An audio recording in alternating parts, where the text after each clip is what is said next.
Hello! Welcome to The Healing Artist. I'm your host, Frida.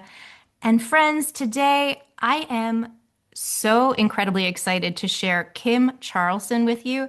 She is a semi-conscious trance voice channel and the host of the Vessel and Voice podcast.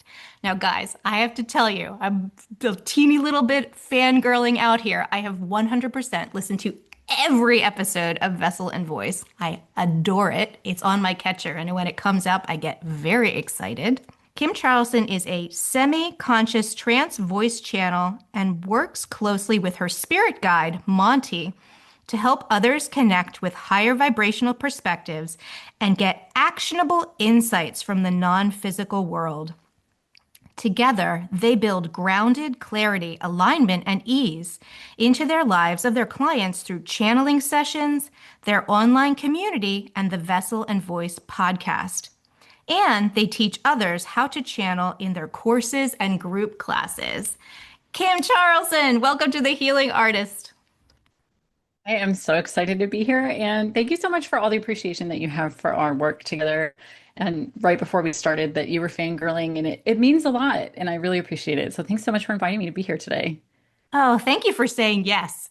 It's interesting because I'm actually a human design projector and I usually wait for the invitation. And I saw you on Threads and I was like, oh, I could actually maybe even reach out. And you responded. And I was like, oh, and I was like, my husband was sitting in his chair and I was like jumping up and down. I was like, you're not going to believe this. This is terribly exciting. Oh, well, that honors me so much. And it's funny because I am a manifestor in human design. So I never wait for permission.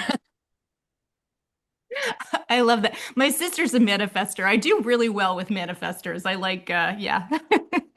Yeah, projectors and manifestors work well together, I feel, as well as reflectors. And we often have a lot of trouble with generators because we're so different from generators in many ways. And my Mm. husband is a manifesting generator. So he has that little spark of the manifestor in him, but we definitely have very different working styles and how we show up in the world. And it's always very interesting to see. Yeah. Kim, tell our listeners a little bit more about you and how you became a semi-conscious trance voice channel. It's an interesting story, and only that when I first started, well before I got into spirituality, I was very not woo. I was a very, very logical person, and I still really like struggle with that sense of control with logic all the time. And I had built a really successful marketing agency and had gotten to the point where things were just going wrong all the time. And there weren't things that could be fixed. There was no amount of systems or processes being a better manager that would take care of them. They were really like random acts that I now understand were things that were synchronicities in the universe to redirect my path. Yeah. But as a result, it caused me to become very anxious and very nervous and very feeling out of control. And I knew that I needed help. So I went to therapy, tried multiple different therapists, was not really getting any help because I was so logical. I could sort through all of the emotions and intellectualization of everything, and which CBT lends itself to that very well, but could not find the right fit. And ended up that somebody had worked with before in the marketing agency was changing careers and becoming an energy healer. Ended up doing a free session with her, and that was absolutely life-changing for me. Was the only thing that had worked even after trying lots of different therapists and trying different modalities, and decided to commit to doing energy healing, and then did a very intensive 3 year jump with her down energy hole and did a weekly session with her every single week and would re-listen to it every day for like these hour-long healings and really did a lot of very deep, very, very difficult energy work as part of that process. And as I Mm. was going through this, she would say, "Oh, your spirit guides are around you. They're there," but I could never sense them. And then eventually, after doing work with her for about 6 to 8 months, I started being able to sense them, but only when I was with her. I couldn't do it on my own. So I Mhm. figured, oh, psychic skills they're a gift. They're only for some people. I can't do that.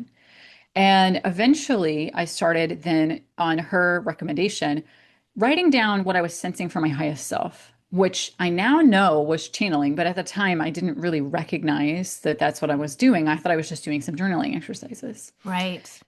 And it transformed my life so much of tapping into this energy healing and doing these journaling exercises with my highest self that I decided, hey, I'm going to become an energy healer.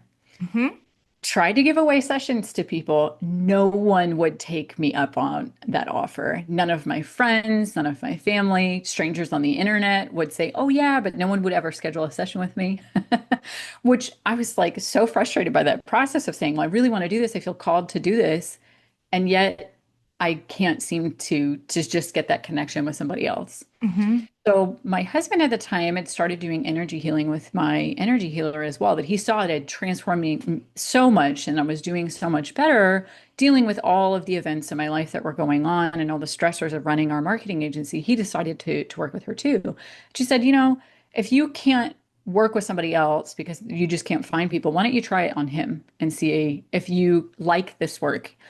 And we were in a session that there was this block that he had that just would not move at all. And I was at the time had been looking for a mentor. And so I'd set that seed of that intention in my energy of really wanting mentorship, someone to come and teach me how to energy in a better process. Because I was just figuring it out by what she had done and feeling through it, but didn't have any like sort of training. And I felt this warm energy kind of off to the side and was like, oh, I must need to bring this energy into me and transfer it to him. And the Okay. next thing I know, I start speaking. And that was the first time I voice channeled. And it was took me totally by surprise. And if it wasn't with somebody that I trust very deeply and had verification from him, I would have probably just said, oh, that was just me being kind of weird. Sure. I would have brushed it off. But he said, because he can speak with his spirit guides very, very clearly and does all the time, that was a conversation I was having with one of my spirit guides before we tried this session and picked up right where that conversation left off. And he hadn't told me anything about it. And that's when I connected together. Oh, I'm probably doing this thing called channeling. I had never really heard of it before that, had never really learned a lot about it, still thought that I really didn't have the ability to tap into talking to spirit guides because I didn't do this in basic. Went from a process of I don't believe in anything woo to okay, I think I want to do this to I am now a voice channeler. How did this even happen? And how long was that between the healing with your husband to being like, okay, we're going down this path? It was actually really quick because at that point it just felt like, okay, this is recognizing something in me that I need to bring into the world of Yeah. being this vessel. And I had been on a journey of surrender up until that point of really learning, okay, you can't control everything. And control is a big aspect of what I'm working on in this lifetime. Mm. So I thought, you know, okay, I'm going to do this. And after a couple weeks later, someone that I follow on social media said, I channeled, I really want to find somebody that can channel for me. Does anyone know about this? So I emailed her and offered her a session because, in the same way that I was trying to offer free energy healing sessions, I thought, oh, I'll offer a session of channeling and see if I can do it. And if not, she seems like a safe person to try this out with. That I was in her membership as well. And the moment that I hit send on that email to offer that session, my neighbors in our backyard, they must have been having like a gender reveal party because a bunch of party poppers went off. Everyone went, yay. And that's when I knew, okay, that's absolutely a sign from the universe that I am headed the right direction. And Yes. then really committed to that work and then found tons of books to read about channeling because a lot of channeling teachers are on the other side at this point of Yeah. like the classical teachers that we've had about channeling. They're no longer with us, but they left a lot of their bodies of work behind and then ended up finding some in-person teachers and some online teachers that then I learned and established a channeling practice with. So I took a really disciplined approach and I would practice every day for 30 minutes at least and would follow these certain techniques that I was learning about in books and from my teachers and made sure that I had a very disciplined approach in how I was learning channeling, that it wasn't just what I was feeling and sensing that that was a part of it, but that I had a rubric basically to move forward in my channeling journey with.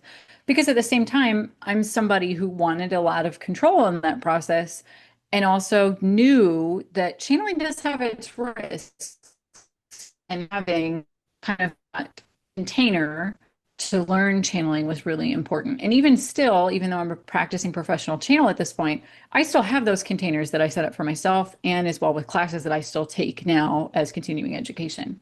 Mm-hmm.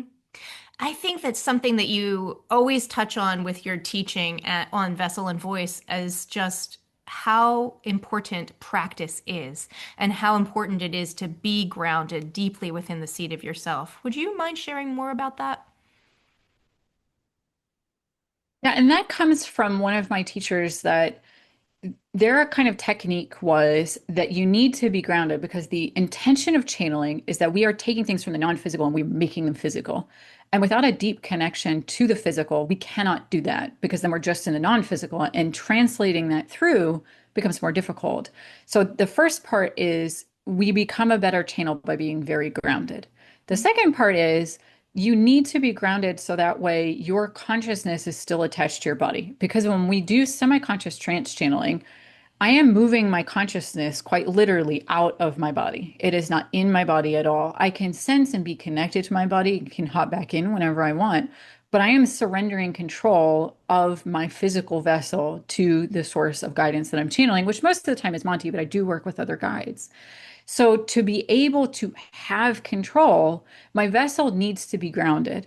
And Mhm. my consciousness still needs to be very connected to my body, even though I'm no longer consciously present in it in the same way, that I Mhm. need to have those tethers.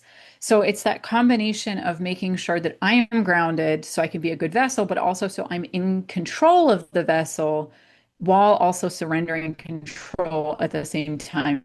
It's kind of that dichotomy of I'm in control of my vessel, but what comes out of the vessel is not mine. It's not my responsibility. And it also creates not only that psychological safety, because surrendering that level of control is very nerve-wracking when we first start doing it, but as well, it creates the central nervous system level of safety, the bodily sense of safety that your nervous system, your body is also prepared to be that vessel at the same Mhm. time. Yeah, I call that process getting out of my own way because it's like I sort of just sit back here, like I'll just sort of take a little seat back here, but I can hop in if I want to. And sometimes what comes through the channel is so surprising and so not something that I would ever say that Mm. I get thrown back into my body and I'm like, oh, because it's almost like it's so surprising.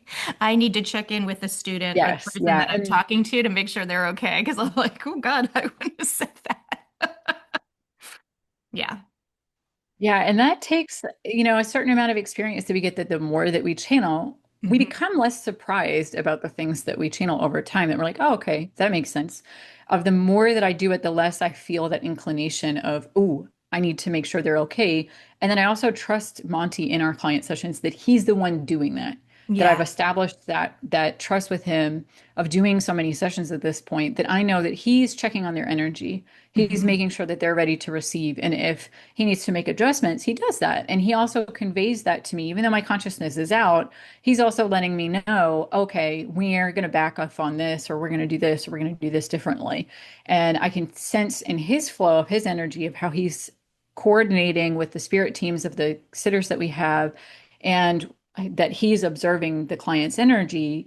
He's also responsible for that. So it's also a teamwork effort there of the work that I do is not my work, it's our work Right. together, and that he is just as responsible as I am. I love this so much though, because it's back to that practice, practice, practice, practice. And the more that you do something, the more natural and there's more ease in it. And it's just sort of like to do this work requires practice to get better and better and better at it and like sort of just be able to feel and understand the different movements and then have that kind of deep relationship with Monty and whoever else you're channeling. It's like, yeah. I think that that's really cool. And I also, it makes me wonder just that I sort of zip around the dial with my channeling. Like it's like I'll ask for whatever needs to be connected to be brought through for the group at that time, as opposed to working very closely with one or two or a smaller group. I wonder about that. Yeah, and I think kind of the difference has a lot to do with my training, really centered on you develop that trust with your source of guidance that you are doing sessions with, Hmm. and that it's much more of a we're coworkers sort of relationship in that way. Hmm. To put it more in like conventional human terms, of that we're creating this body of work and we're both responsible for it rather than it's I'm trying to get the best message from the best source at any given time.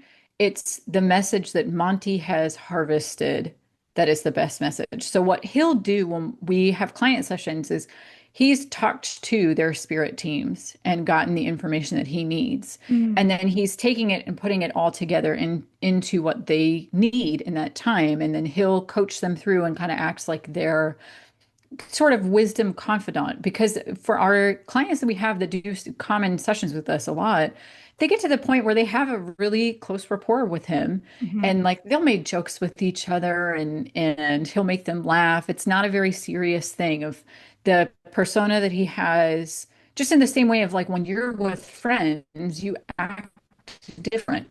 And it's interesting to watch develop those relationships in his own way of that the messages that we have on the podcast are a lot more formal feeling than Mm. even the things that we have in our membership group. And those are even more formal feeling than the messages that he will give to people that he's done multiple sessions with.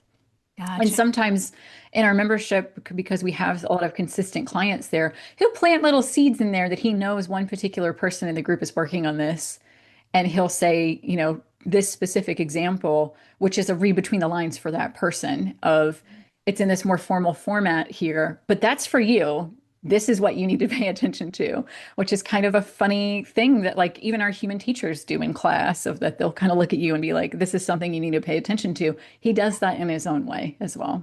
It's really cool. And Monty, something you shared on Vessel and Voice in the past is Monty has a healing school on the other side. He runs a healing school and you run a healing school. So you're both like on Earth in a way, or you run a channeling school. Tell me more about your program. So, on the human side of things, I teach people how to make their vessels be open, connected, and ready to receive. Okay. The process of that is we learn how to ground, we learn how to clear our boundaries to prepare our different energetic centers to open up, and then to surrender into that process in a very safe way of making sure that we know what we're connected to, that we're creating that collaborative level of trust with our source of guidance. Because for most people that, even other energetic practitioners, channeling gives them the heebie-jeebies. Like it makes them very uncomfortable. And for us channelers, it seems so natural to us. We don't know why someone would be kind of freaked out by it. But even people that have taken my classes that are, 20, 30 years practicing witches, channeling for them feels like it's a step beyond what they're comfortable with. So the course is very centered in the human realm on creating that sense of comfort, creating that sense of ease that you have a specific process you follow every single time to prepare your vessel. Hmm. And then you have a list of questions that when you get to that point of like you have a source of guidance you can connect to, it starts you off with questions of really establishing that trust. Because a lot of it when you begin channeling is this me or is this something I'm connected to? It's a lot of questioning of that. And one of the things that I is even as someone that channels all the time, if I don't maintain my practices, that logic mind comes straight back in again. Mm. And I will question, okay, is this real? Is it just my ego that's wanting to get petted and to come back out? Is Monty even really a real thing? That is a natural thing for our field because we live in such a scientific, logically focused world. Channeling is not logical. And for many channelers, they don't even know what they're connected to. They know it's good, but you can't really articulate it. And it's not the same as mediumship where you can evidentially prove it either. Right.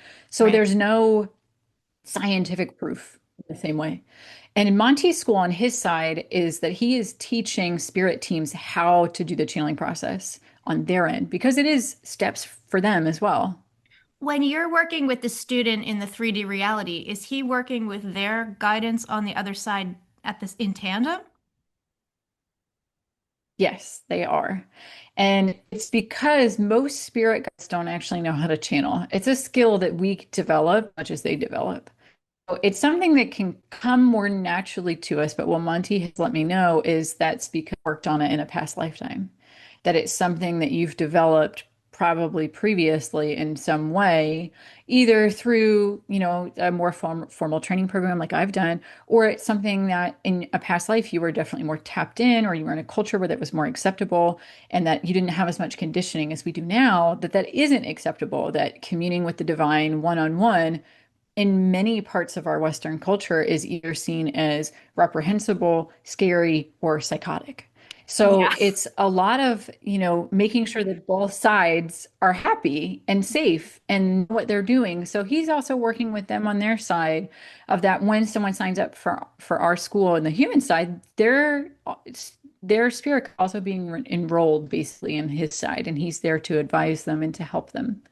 I love this so much. Part of my guidance is like, I want to go to the Monty School. Yeah, it's really cool. Well, Something, you're more than welcome. yes, I want to find out more. Something that is interesting on my end when I started channeling is like it was so what was coming through was energy frequencies that then would come from my body. I was the conduit that would go to the other person. And then what came through was language started to come through after that, and like messages. That stuff came after just sort of energy and frequency was coming through my body. And then it got light language and it got channeled messages and words. And then being able to interpret the light language. It's just interesting how different people unfold in different ways with this stuff. But back to one of the things that you're so is deeply passionate about is it came from a very grounded place. It was always from being grounded into the deeply into the earth, deeply rooted in the state of oneself, so that we're not far Yeah, and away. and I think the practice of grounding is often overlooked in the way that you can be more fully grounded. I feel like most practitioners, it's kind of like an obstacle of like, okay, I'm grounded now, I get to move on. Versus the way that I was really taught grounding is you need to be slow with it. You need to let it go at its own pace Mhm. because earth energy, we have this concept of like slow moving, low vibrational energies are bad. Earth's energy is actually very low vibrational. If you think on like the vibrational scale, it's a slow moving energy. If you think like higher vibrations are faster moving, Earth's energy is really heavy. Mhm. It's not a fast moving, fast paced energy like an angel or a higher ascended light being. It is a very heavy bodily energy in that way. And when you really fully ground, to go through that process, I send all of my energy down, gather all of my energy from everywhere else that I've sent energy off to do a job. I get it all back to me, send it very slowly down, relaxing every part of my body bit by bit. And when I do it, first thing in the morning, I do that first thing when I wake up, when I'm still in bed, I still have my sleep eye mask on. I'm not even like conscious to the world yet, but I am doing grounding very first thing in the morning. And I'm slowly relaxing each and every bit of my body, even the smallest little muscles around your eyes. You want to make sure those are really relaxed. And then send my energy all the way down to the very center of Earth. And it looks different for everybody. And all of the different students I've had, some people it's a single atom or molecule in the center of Earth. For other people, it's a crystalline structure. For me, it's two pillars that are at the center of Earth. Mm. And I loop my energy around those pillars and to really tether myself in. And then I wait at that point and I let Mother Earth energy rise up through the earth in my body at her own pace, which is way slower than anybody usually allows themselves to do grounding. Mhm. And as it enters back up into my body, I can feel just how heavy that energy is. Mhm. It's a very lower vibrational energy. It is not that high, expansive energy that we're all, in a certain way, we're all kind of really addicted to it because it feels so good. But we Mhm. forget that that grounding aspect is really important because we chose to be here in many ways. We Yes. chose to be physical. And so it's also there to provide for us. And that's where all physical abundance comes from for us. It all comes from Mother Earth, that without her, we don't have anything other than some asteroids that come in. Everything comes from her. Yes. So allowing that energy to really soak in my body very slowly until it encompasses all of my being, then at that point, I go through the process of disconnecting from any energetic tethers I've made, centering in my thinking mind and setting that thinking mind to the side when I'm preparing for channeling. And then I go through the process of extending my energy out, connecting out with source, clearing out all of my different energetic centers. But I do that grounding first before I do anything else. Hallelujah. See why I'm a fan? See why I'm a fangirl? Because I'm strict with it. That's why I'm really disciplined with it. Kim, so am I. That's what this is what we do in my program too. It's just like it's 10 minutes of grounding, sometimes 15 every single day. That's the basis of everything. Yeah. Drop them And in. my students, oh, they're like, could we just move on? I'm like, no, no, we can't. Mm-mm. And No. when we do our monthly meditations in our membership, we do that whole process. Even though they're not channeling, we prepare their whole vessel for channeling. And then Monty comes in and actually leads the meditation, which often is only 10 or 15 minutes long, that we actually spend longer preparing the vessel than we do to receive the message of the Holler. meditation. And it's because it's just not as effective. It you really, if not centered into your vessel, really, like you can't receive as well. Yeah. Yeah. And also, just going back a little bit, you were talking about how the Mother Earth energy is slower, a little bit more density, and all of that. When we walk slower on the earth, when we take these conscious Mm, footsteps just on the earth, oh, that is when she is working with us. That is when she's helping drain this energy through our body. When we walk so quickly, we don't have as much contact. So, just that really getting slow in nature is just such a wonderful way, too, to just clean our vessels and get in our bodies, get heavy, get in here. I think people don't realize so yeah, much. it makes me think of when horses run. Go Mm. ahead. Oh no, please continue.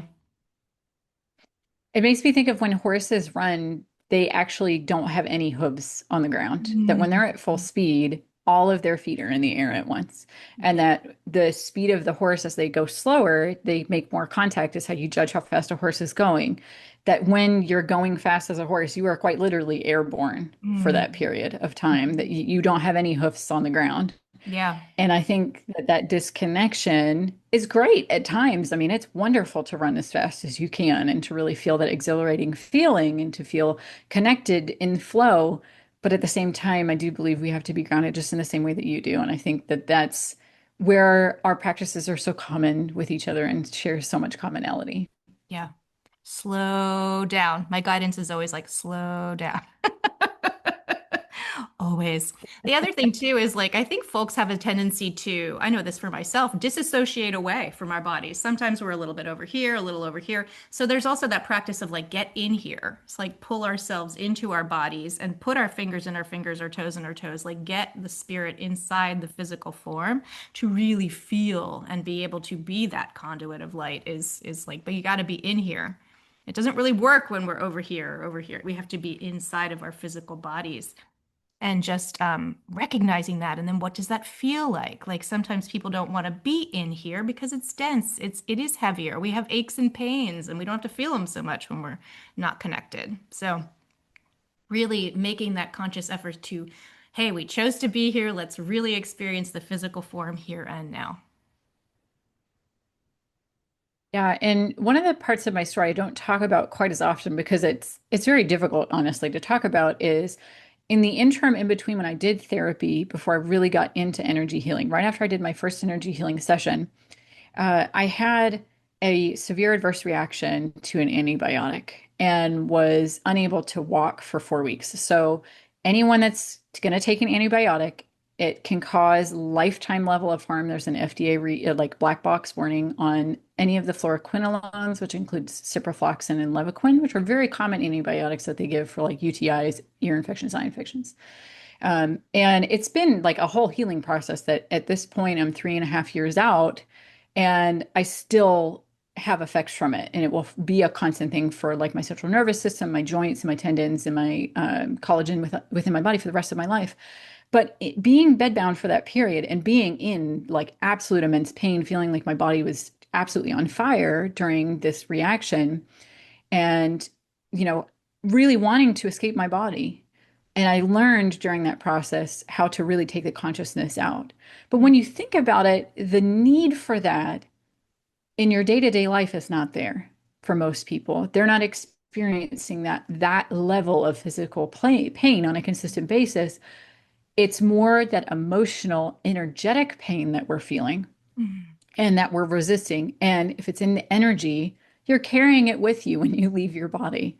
It's Mm. not that it resides in your body, even if like our body's holding on to it, that energy will go with us when we leave our bodies. We will take that with us one way or another. Mm. Whether or not we have to go through that process of release when we get to the other side, or we carry that forward into our next life to work on, if we're trying to avoid the energy that our bodies are holding for us by trying to get our consciousness out of our bodies, you're going to still have to deal with it one way or another. It's Yep. really, that physical pain, I think it does justify in many ways removing our consciousness from the body. That as someone that suffers from chronic illnesses from that and has such a really difficult time, totally understand it, can absolutely see the purposes of why our consciousness can do that. And then as well as it gives us the capability to do channeling. It's an amazing tool that we have, but it's a tool that we have to use with intention, I think. Mm. Yeah. Yeah. Thank you for sharing that. What do you think about opening up your channel and sharing Monty with us? I would be delighted. So I'll get into the channeling state and I can explain as I'm doing it, if you would like, the process that I'm doing, that your viewers can watch the energy that's going on if they're able to. And then I'll let you know when I'm going to get quiet and call in Monty the whole way. But I'll walk through the whole process so they can see it if that is all right with you. That would be wonderful. Yeah, I would love that. And then whatever wants to come through for the listeners today, whatever would be in the best and highest good of the healing artist listeners, or what that they want to that Monty wants to share would be welcome. Sure.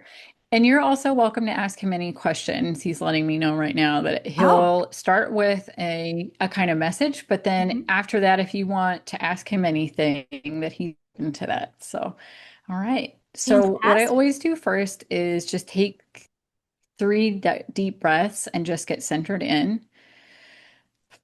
And as I'm breathing in, I'm letting go of the day,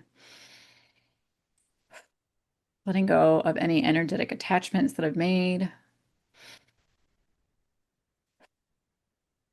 And then, generally speaking, after that, I'll start with a brief invocation. And often, as I'm doing that, I'll do that on my own silently, but always do it with clients, or in this case, I would do it together with everybody. So, dear Divine Oneness, thank you so much for gathering us in this technology.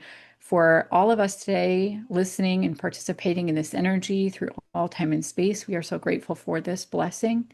We ask that you continue to guide Monty in his own spiritual growth and provide him with the resources necessary to provide wisdom and experience and insight.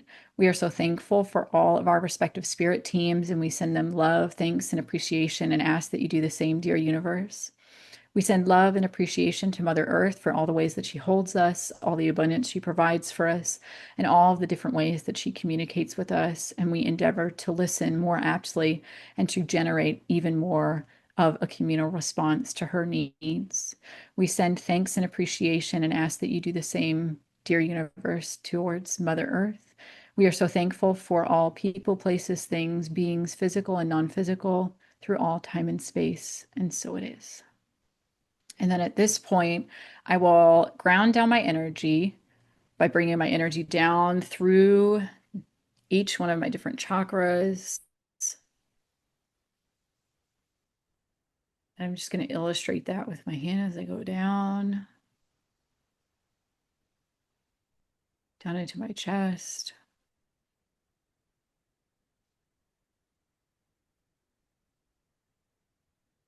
all the way down through my pelvis and legs, down into the bottoms of my feet.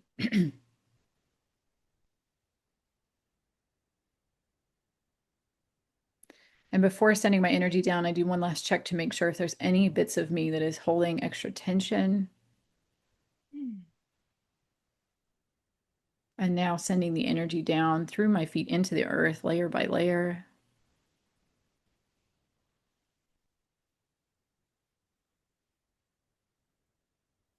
and tethering in to those two columns that I sense. And now allowing Mother Earth in her own time to bring the energy back up.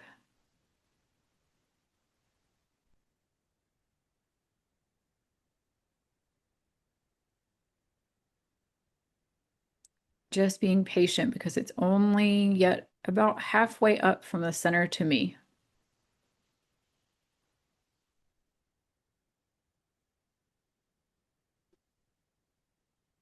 And now the energy is just made contact with the bottoms of my feet. That's about how slow it moves versus me sending it down. And even this is the express version. And now it's rising up through my calves and my knees,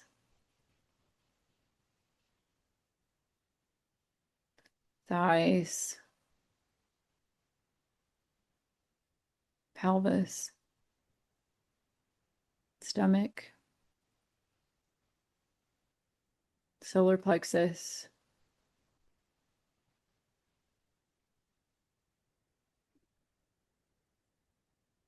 where I can feel it has a bit more anchoring to do in my solar plexus today. So it's just hanging out there for a minute. Now up into my heart area and chest, shoulders.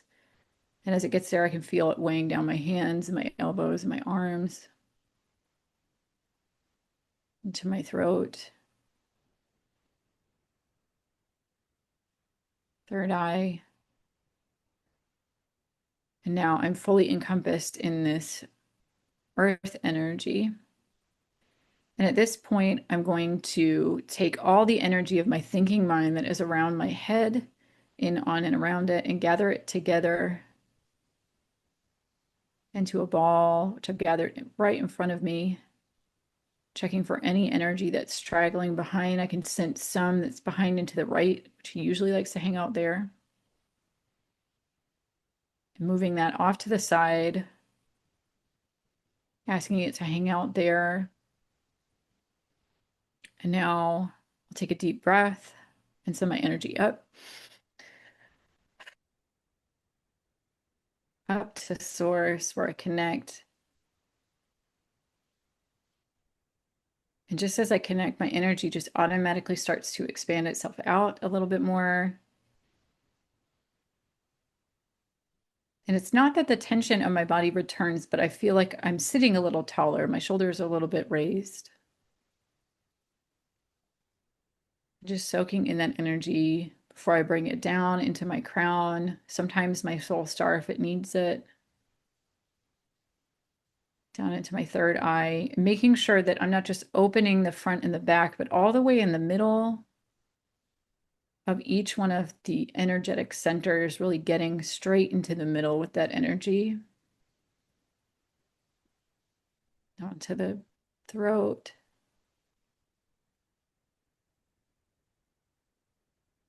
heart, and the throat and the heart are the ones I focus on opening the most when I'm channeling. Solar plexus,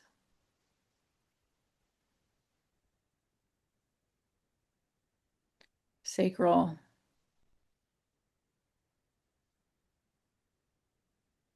and root. And now that my energy is in more of an expanded state and I can sense more around me, I intentionally let go of any connections that I have, any energetic ties to anything, any obligations I'm feeling right now. Just imagining that I'm dropping those, or ones that I don't want to pick back up, just cutting those gently, or sometimes not gently, but just letting all of those go. And then expanding my energy out now much, much further around me to occupy the whole space that I'm in, the physical space, and checking for any beings that are there, any stagnant energies that are around, and just asking them to go. Everybody, generally speaking, when I'm channeling, they know to get out, but there may be one or two guys that hang out because they want to get my attention. Just making sure that it's all clear. So at this point, my energy is clear and open, and there's nothing around me. Monty is hanging out just behind me right now, over here, over my right shoulder, which is a little unusual, but he wants to be seen right now. So he's going to come around to my front left, which is always where he enters from. And I'm going to prepare by opening up my heart. I always turn my hands, I know you can't see them, but my hands, my palms are up when I get to the point where I receive him. And then I'm going to invite him in. And you will notice once I do that, that the posture that I'm seated in will change and then he will begin speaking.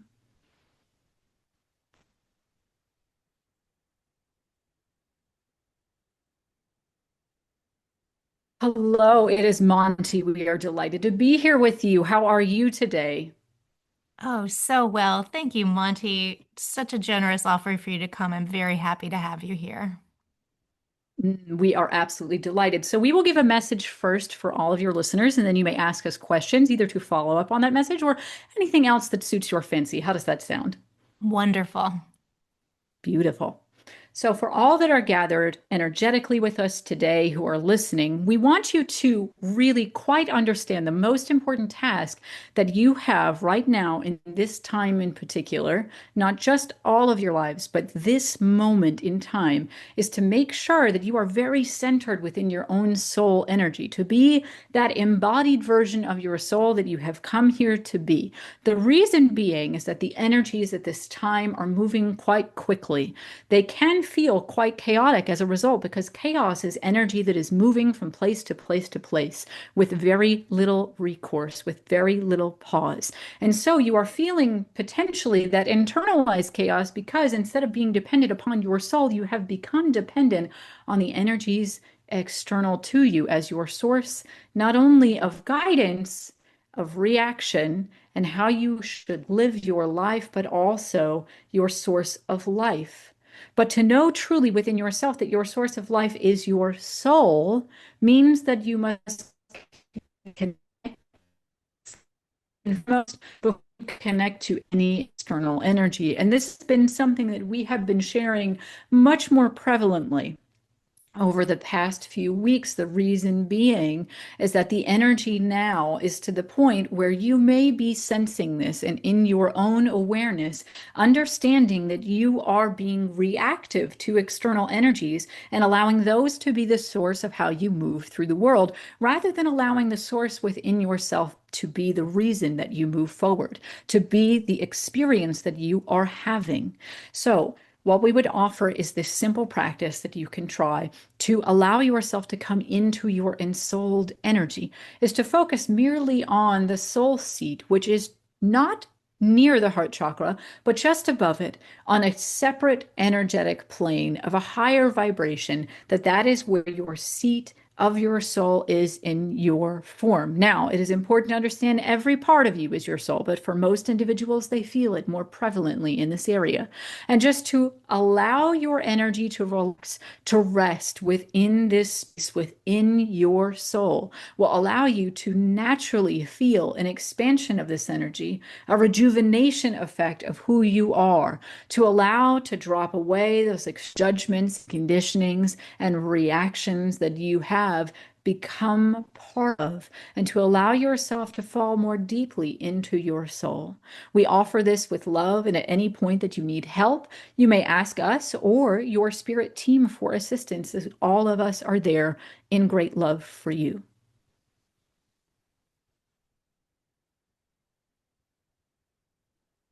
So, what is your first question, if you wish?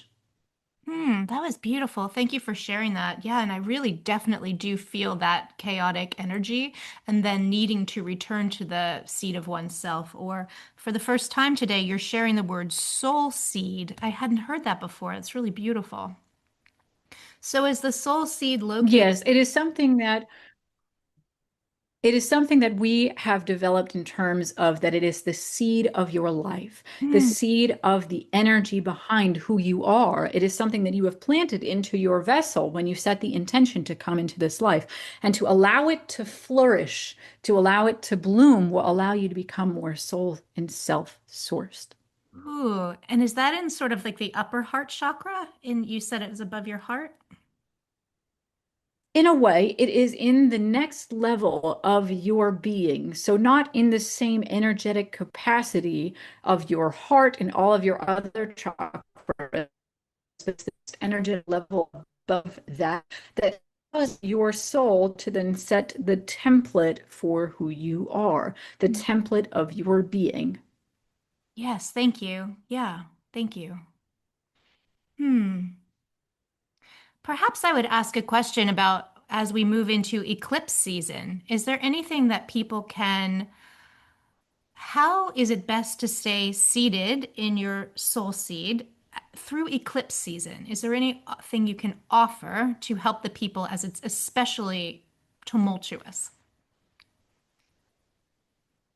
Yes.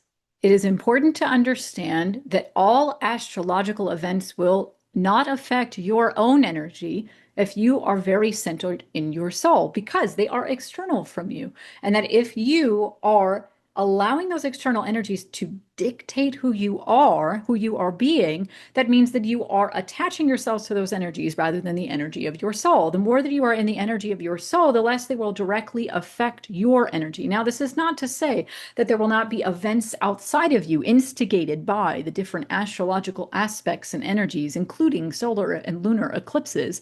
But instead of feeling as though you are taking in that energy and must work with it in such a way that it is changing who you are, you instead get to be who you are and interact with it in a collaborative manner, to take these energies and allow you to work with them then rather than from them. Mm. Yes, that's deep. That's very wise. If people are on the path of figuring out what their purpose is in life, what would you say to help people find their path? Yes. This is a question humans love to ask because purpose in the capitalistic world is such a connected energy to productivity, to the work that you do, to what you create, the legacy that you leave behind. But your soul wants you to know that it never endeavored to do that. It always just decided to come here to experience, and its only purpose was to experience itself in physical manifestation and the challenges and coordinations and beautiful benefits of being in physical form. Everything else that happens after that is your soul experiencing itself, experiencing the mirror of the universe. And in order to find that purpose that you strive to find so much, you must allow yourself to disconnect it from all of those external energies and get back into the experiencing of your soul. Once you are in the experiencing aspect of your soul, of being your soul on a consistent basis, your path becomes much easier to find. That your soul will realize in your actions, every single step that you take is a reflection of who you are, rather than an obligation to produce, an obligation to create for the benefit of others, but rather it is the experience of being yourself. Now, this could be interpreted as a very selfish thing of you're not serving anyone because you're just experiencing who you are, but rather in being your energy, you are allowing others to experience the energies that they have come here also to experience, the collaboration effort between your energy and their energy. And this achieves that experience that they are here to experience as well. And in that way of you being your soul, ensouled in your body, acting in alignment with your soul in every action, in every thought of every way of being that you are spreading and sharing this energy around you, which then allows others to create with that. And that is how you are of service to others. Oh, Monty, thank you so much for sharing that message. It feels so refreshing and beautiful, and it's just such a, it's such a welcome answer. There's a It is peacefulness. a liberating. It's liberating. Yeah, thank you. Are there any other questions you wish to ask us?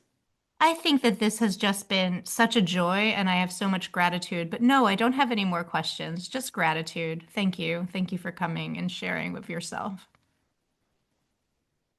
We are grateful for you as well to give us this platform to share our messages and energy with the world, with your listeners. And we send you great thanks and great gratitude. And we leave all of the listeners with this final distinct energy of love and appreciation. And what we want you to know above all else is that your spirit team loves you unconditionally. There is nothing you could do, say, or be that would challenge that love. So open your heart to that love, to the immense love that they have for you that is unlike anything else that you have felt from any other separate being that exists in creation. And that will help transform you and transcend your experience. We send you great love. That is all.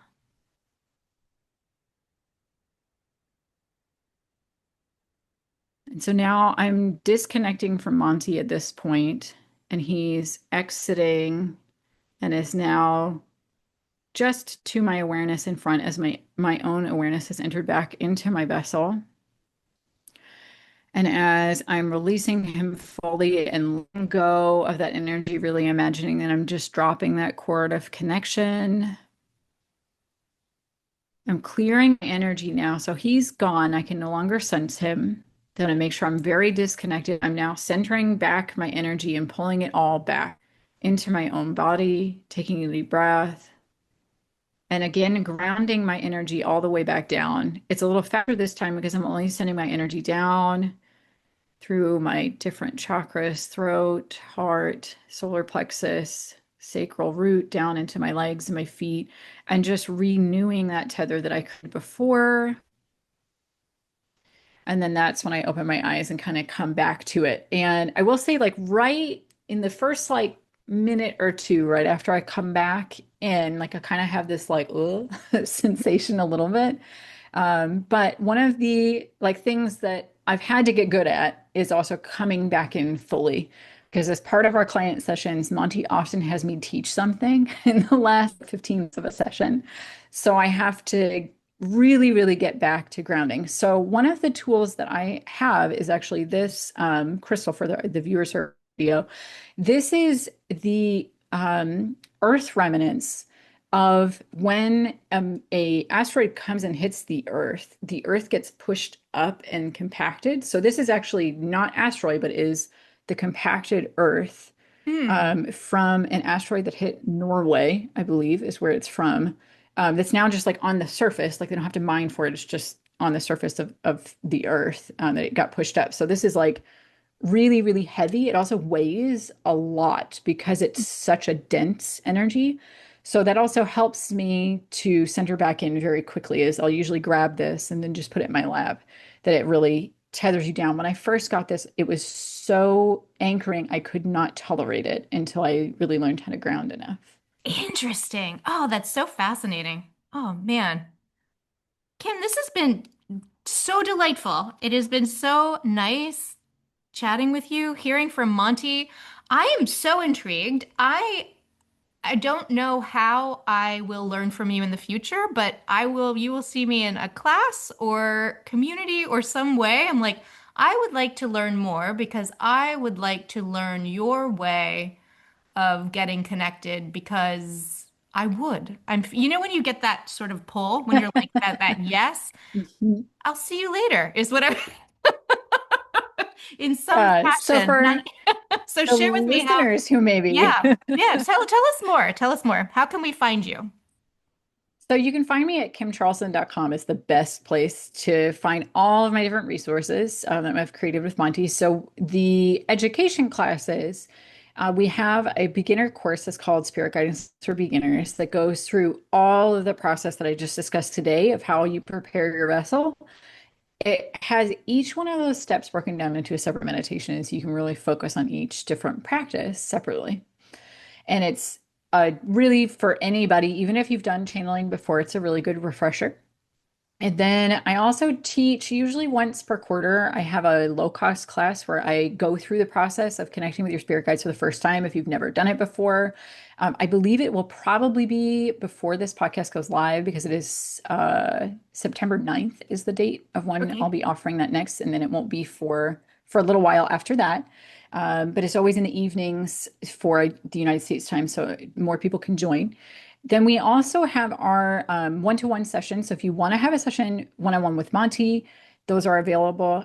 We do 90-minute sessions. So that way you get a bunch of time with him. And then we usually have some sort of education time that he gives at the end that he tells me to teach something at the end, usually. And then we also have our membership, which is the Awakened Authenticity membership, where Monty shares a weekly message with everyone that is always assignment based. He's very practical in his work of what he wants you to do, tells you an action to do that week. And then at our mastery level within the membership, we also do a monthly meditation and have a live group channeling session that we do where you can ask questions.